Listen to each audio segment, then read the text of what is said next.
எனக்கு அன்பான சிநேகிதர்களே, உங்களுக்கு என் அன்பின் வாழ்த்துக்கள். இந்த நாளிலும் கூட பரிசுத்த ஆவியானவருடைய உதவியோடு உங்களோடு சில காரியங்களை பேசும்படியாக ஆசைப்படுகிறேன். கர்த்தர் கனமடைவாராக. ஆண்டுடைய ஆசீர்வாதங்கள் நம்முடைய வாழ்க்கையில் தங்குவதாக. இந்த நாட்கள் நீங்கள் உலக பிரகாரமாக பார்க்கும்போது வயதானவர்களை, முதியோர்களை மதிக்கிறது, கனம் பண்ணுகிறது என்கிற தன்மை உலகத்தில் அற்று போயிற்று. அநேக இடங்களிலே பாருங்கள், முதியவர்களுக்கு உரிய மரியாதை கொடுப்பதே கிடையாது. நம்ம வீட்டிலும் சரி, வெளியானாலும் சரி, முதியவர்கள் எல்லாம் புறக்கணிக்கப்படுகிறார்கள். மரியாதை குறைவாக அவர்களை ஜனங்கள் நடத்துகிறார்கள். இது வேத பிரமாணத்திற்கு முற்றிலும் மாறானது என்பதை நீங்கள் மறந்துவிடக்கூடாது. ஆண்டுடைய ஆலோசனைகளின்படி நடக்கும்போது தான் ஆண்டுடைய நன்மைகள் நம்முடைய வாழ்க்கையிலே அதிகமாய் வந்து கொண்டே இருக்கும். பாருங்கள், ஆண்டுடைய வசனம் சொல்லுகிறது, லேவியராகமம் 19ஆம் அதிகாரம் அதனுடைய 32வது வசனத்தை நீங்கள் வாசிக்கும்போது, நரைத்தவனுக்கு முன்பாக எழுந்து முதிர் வயதுள்ளவன் முகத்தை கனம் பண்ணி உன் தேவனாகிய கர்த்தருக்கு பயப்படுவாயாக, நான் கர்த்தர் என்று சொல்லி ஆண்டவர் சொல்லியிருக்கிறார். பாருங்கள், நரைத்தவனுக்கு முன்பதாக.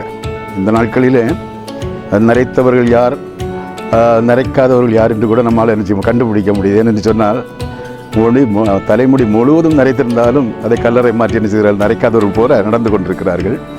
ஆனால் வேதப்படி பார்க்கும்போது நரைத்தவன், முதிர் வயதுள்ளவனை கனம் பண்ணி ஆண்டவருக்கு பயப்படுவாயாக என்று சொல்லி ஆண்டவர் எழுதி வைத்திருக்கிறார்.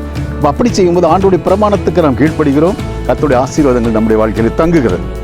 இப்படி பிள்ளைகளை பார்த்தீர்கள் சொன்னால், வயதானவர்கள் அற்பமாக போடா வாடா அங்கே போய் இருடா, அப்படி அற்பமாக சாப்பாடுகளும் ஆகாரங்கள் சரியாக கொடுப்பது கிடையாது. இப்படிப்பட்ட ஒரு உலகத்துக்குள்ளாக இன்றைக்குள்ள பிள்ளைகள் வளர்ந்து கொண்டிருக்கிறார்கள். பெற்றோர் கூட அவருடைய பெற்றோரை கனம் பண்ணுவது கிடையாது, வயதானவர்களை கனம் பண்ணுவது கிடையாது, சொந்த வீட்டில் உள்ள வயதானவர்களை கனம் பண்ணுறது கிடையாது. அப்படியானால் வெளியில் இருக்கிற வயதானவர்கள் எல்லாம் எப்படி கனம் பண்ணுவார்கள்? நான் சொல்லுகிறேன், வீட்டில் உள்ளவர் மட்டுமல்ல, எந்த வயதானவர்களை கண்டாலும் அவர்களை கனம் பண்ண வேண்டிய கடமை ஆண்டவர் சொல்லியிருக்கிறார். அவர்களுக்கு முன்பதாக எழுந்து என்று சொல்லும்போது அவர்களுக்கு மரியாதை கொடுத்து, அவர்கள் முதியவர்கள் பெரியவர்கள் என்பதை அனுப்பிச்சு அவர்களுக்கு உகந்த மரியாதை கொடுத்து நடத்த வேண்டும் என்று சொல்லி ஆண்டவர் விரும்புகிறார். இந்த பிள்ளைகள் வயதானவர்களை கனம் பண்ணாததற்கு பெற்றோரும் ஒரு காரணம். நம்ம பிள்ளைகளை அப்படி பெரியவர்களை கனம் பண்ண வேண்டும் என்று சொல்லி நாம் வளர்த்தால் தான் அவர்கள் கனம் பண்ணுகிறவர்களாக மற்றவர்களை கனம் பண்ணுவார்கள். இப்போ நம்மவே பிள்ளைகளுக்கு முன்பதாக பெற்றோரை திட்டும்போது, வயதானவர்களை திட்டும்போது, வயதானவர்களை ஒதுக்கி இருக்கும்போது, வயதானவர்களை செய்ய வேண்டிய காரியங்களை செய்யாது இருக்கும்போது இந்த பிள்ளைகளும் அப்படித்தான் வளரும். ஏனென்று சொன்னால், பிள்ளைகள் முதியோர்களை கனம் பண்ணுகிற பாதையில் இவர்கள் சொல்லிக் கொடுப்பது இல்லை.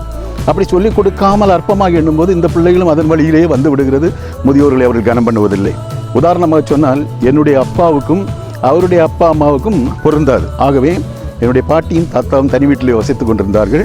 என்னுடைய அப்பாவும் அம்மாவும் கொஞ்சம் தள்ளி தனி வீட்டிலே வசித்து கொண்டிருந்தார்கள்.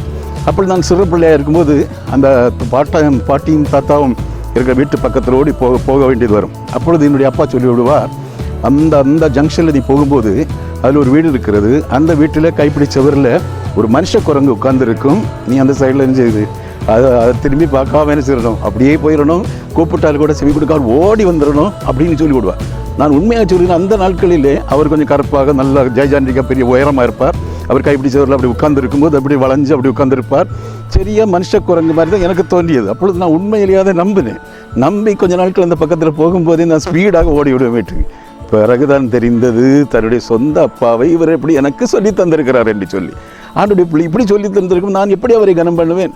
இந்த நாட்களில் கூட தாய் தந்தையரெல்லாம் அற்பமாக எண்ணி பிள்ளைகளிட தெரியாத கிழமை, மோசம் கிழமை, அப்படி கிளவி இப்படியெல்லாம் சொல்லிக் கொடுக்கிறது அந்த பிள்ளைகளுக்கு முதியோரை கனம் பண்ணுகிற ஒரு தன்மையை அற்றுப்போகிறது. நான் சொல்லுகிறேன், ஆண்டவர் சொல்லியிருக்கிறார், நரைத்தவனுக்கு முன்பதாக எழுந்து அவன் முகத்தை கனம் பண்ணி நீ எனக்கு பயப்படுவாயாக என்று ஆண்டவர் சொல்லியிருக்கிறார்.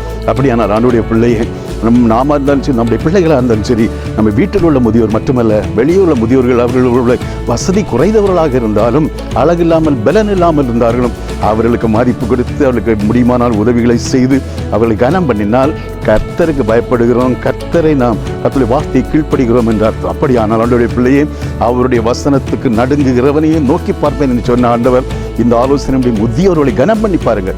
அவருடைய ஒருவேளை சில தவறுகளை செய்தவர்களாக இருக்கலாம், நமக்கு மனதுக்கு பிடிக்காமல் இருக்கலாம். ஆனால் ஆண்டவருடைய வசனத்தின்படி முதியோரை கனம் பண்ணியே ஆக வேண்டும். அப்படி நீங்கள் செய்யும்போது நிச்சயமாக இந்த வார்த்தைக்கு உரிமையாளராக நம்முடைய ஆண்டவர் நிச்சயமாக கர்த்தருக்கு பயப்படுகிற சிறியோரையும் பெரியோரையும் ஆசீர்வதிப்பேன் என்று சொல்லியிருக்கார். நீங்கள் கனம் பண்ணி பாருங்கள், ஆசீர்வாதத்தின் மதங்கள் உங்களுக்காக திறக்கப்படும், உங்களுடைய பிள்ளைகளுக்காக திறக்கப்படும். ஒரு ஆண்டவருடைய குடும்பமாக, ஆண்டவரை பிரியப்படுத்துகிற குடும்பமாக உங்களுடைய குடும்பம் மாற்றப்படும். நன்மைகளும் கிருபைகளும் உங்களுடைய வாழ்க்கையில் கொட்டும் என்பதில் சந்தேகமில்லை. என்றிலிருந்து கடைபிடித்து பாருங்கள். தேவ நன்மையினால் நிரப்பப்படுங்கள். கர்த்தர் உங்களை அதிகமாக ஆசீர்வதிப்பாராக. God bless you.